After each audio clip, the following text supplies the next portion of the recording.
على عباده الذين اصطفى اما بعد فاعوذ بالله من الشیطان الرجیم بسم اللہ الرحمن الرحیم۔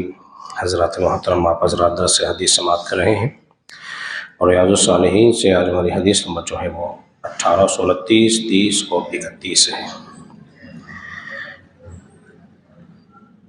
حضرت ابو ہریرہ رضی اللہ عنہ سے روایت ہے کہ رسول اللہ صلی اللہ علیہ وسلم نے ارشاد فرمایا، اہل مدینہ، مدینہ کے رہنے والے مدینہ کی تمام تر رعنائیوں کے باوجود اس کو چھوڑ کے چلے جائیں گے۔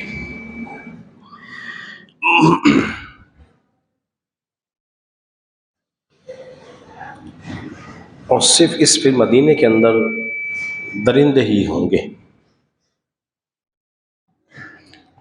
پھر ایک مقام آئے گا جس کو مزینہ کہتے ہیں، اس کے 2 چرواہے اس مدینے کے اندر داخل ہوں گے تو حیران ہو جائیں گے کہ مدینے میں کوئی رہنے والا ہی نہیں ہے۔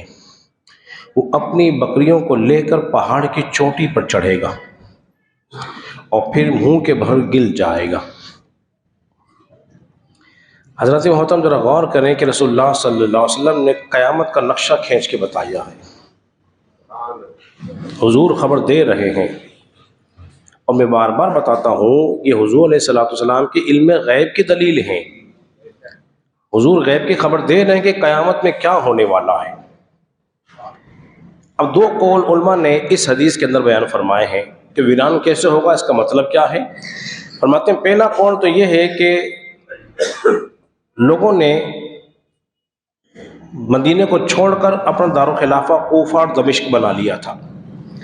جیسے حضرت علی کا جب دور خلافت آیا تو آپ نے مدینہ کو چھوڑ کر دارالخلافہ کوفہ بنا لیا تھا۔ فرماتے ہیں ایک قول تو یہ ہے، لیکن اس سے زیادہ قوی قول جو ہے وہ یہ قول ہے، یہ قیامت قریب کی باتیں ہیں، قیامت آنے والی ہوگی، اس سے پہلے مدینہ جو ہے ویران ہو جائے گا، اور جو 2 شخص چرواہے جو داخل ہوں گے کوئی نظر نہیں آئے گا۔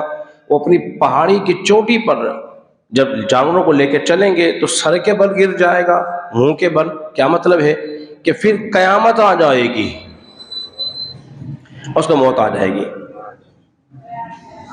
اگلی حدیث مبارکہ نبی پاک صلی اللہ علیہ وسلم نے ارشاد فرمایا، آخری زمانے میں تمہارے پاس ایک ایسا خلیفہ ہوگا جو اتنا مال لوٹائے گا کوئی گنتی کرنے والا نہیں ہوگا،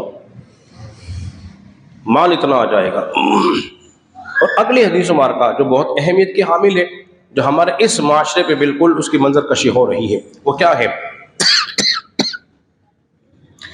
نبی پاک صلی اللہ علیہ وسلم نے ارشاد فرمایا، لوگ قیامت قریب میں ایک صدقہ کرنے والا سونے کا صدقہ لے کے گھومتا رہے ہوگا، سونا ہاتھ میں لے کے کسی کو دینے کے لیے گھومے گا، لیکن کوئی صدقہ وصول کرنے والا نہیں ہوگا۔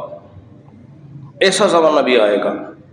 لیکن اگلی بات جو تعجب خیز ہے وہ جانتے ہو کیا ہے؟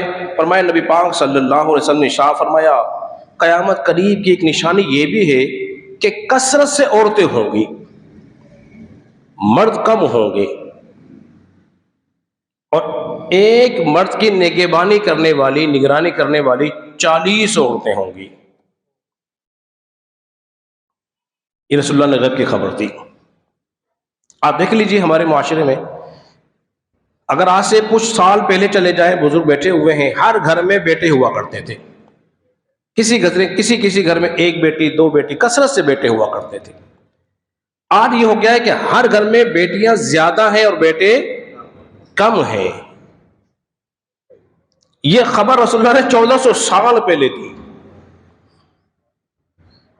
دیکھ لیجئے، فرمایا ایسا وقت قریب آ جائے گا کہ 40 عورتیں 1 مرد، یہ سمجھ لیجئے اس قدر مرد کم ہو جائیں گے اور عورتوں کی کثرت ہو جائے گی۔ اور وہ حدیث بھی ذہن میں رکھیں، رسول اللہ صلی اللہ علیہ وسلم نے ارشاد فرمایا، میں اپنے بعد تمہارے اندر ایک فتنہ دیکھ رہا ہوں، ایک فتنہ دیکھ رہا ہوں۔ کون سا فتنہ ہے؟ فرمایا عورتوں کا فتنہ دیکھ رہا ہوں۔ آج جو فتنے میں مبتلا ہو رہے ہیں، خرافات ہو رہے ہیں، یہ سارے کے سارے فتنے، خرافات، برائیوں کا ارتکاب صرف اور صرف بولیے عورت کی وجہ سے ہو رہا ہے۔ یہ معاشرے میں جو بگاڑ پن پیدا ہو رہا ہے یہ عورت کی وجہ سے ہو رہا ہے۔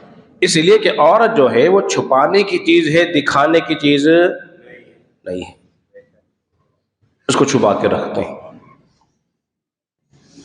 اتنا اشاروں میں آپ سمجھ لیجیے چھپا کے رکھتے ہیں۔ کبھی کسی کو دیکھا ہے کوئی 1 تولہ سونا یوں ہاتھ پہ رکھ کے لے کے جا رہا ہو ہے جی؟ کبھی کسی نے دیکھا تو بتاؤ مجھے۔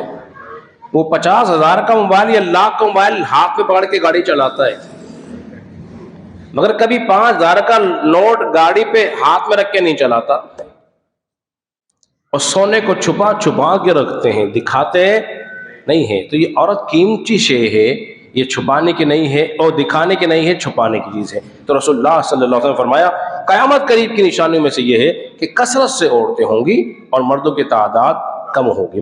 اللہ رب العزت کے بارگاہ میں دعا کریں، خالق کائنات